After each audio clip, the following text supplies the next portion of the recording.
চাকরি পাওয়ার পর আমি বাড়িতে কালী পুজো দিয়েছিলাম। আমার মানসিক ছিল যে আমি কালী পুজো দেবো। কালী ঠাকুর দেখো, ভগবান সবই এক, কিন্তু সবাই বিভিন্ন বিভিন্ন রূপকে ডাকে, মানে। সেরকমই আমি কালী ঠাকুরকে খুব মানি বা ডাকি, যাই হোক না কেন। এই কালী ঠাকুরকে পুজো দেওয়া নিয়ে একটা স্টোরি তোমাদের সাথে আজকে শেয়ার করি, আর তোমরা পুরো ভিডিওটা দেখো আমাদের বাড়ির কালী পুজোর। আমি যখন কালী ঠাকুরকে পুজো দিতে যেতাম, তো ফুল দিয়ে দিতাম। মঙ্গলবারে শনিবারে পুজো দিতে যেতাম পাড়ার থেকে। তো বিভিন্ন লোক বিভিন্ন রকম মন্তব্য করতো, তাদের হয়তো কালী ঠাকুরকে পছন্দ না বা কিছু, যাই হোক।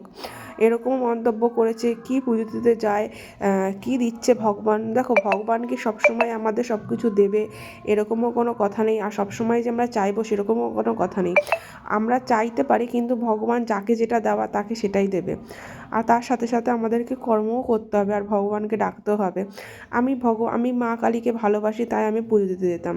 তো সেই নিয়ে এরকম মন্তব্য করেছে, হ্যাঁ মা কালীকে পুজো দেয়, দেখবো কী দেয়, কী দিচ্ছে, সেই তো না খেতে পেয়ে মরে যাচ্ছে, খাওয়ার জুটছে না, এইসব মন্তব্য করতো আমাকে কন্টিনিউয়াসলি।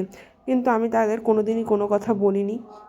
আমি আমার জায়গা, আমার কর্ম আমি করে গেছি, আর ভগবানকে ডেকে গেছি। ভগবান আমার ডাক শুনেছে, আমার বাড়িতে আমি ভগবানকে আনতে পেরেছি, এনে পুজো দিতে পেরেছি। এটাই আমার কাছে অনেক পাওয়া। ভগবান আমাকে যে এই সুযোগটা করে দিয়েছে, তাকে আমার বাড়িতে এনে পুজো দেওয়ার, এটাই আমার কাছে অনেক। আর এই পুজোর দিন কিন্তু সেই মানুষগুলোও এখানে বসেছিল, যারা এই মন্তব্যগুলো করতো মা কালীকে নিয়ে, যে দেখবো কী করে, কী হয়, এই অবস্থা, আমরা খেতে পাই না, এই সব মন্তব্য করতো।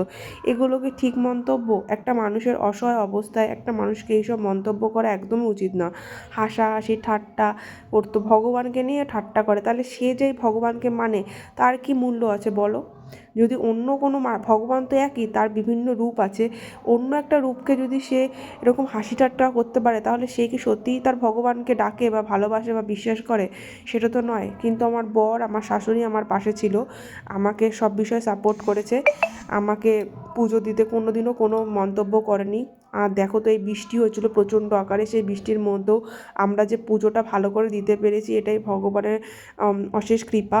তো ভগবানকে আমি সবসময় ডাকবো, মানবো। কেউ আমাকে খারাপ বলুক আর ভালো বলুক, আমি যাকে ভালোবাসি সেই ভগবানকে আমি ভালোবেসে যাব, যতই বাধা আসুক না কেন।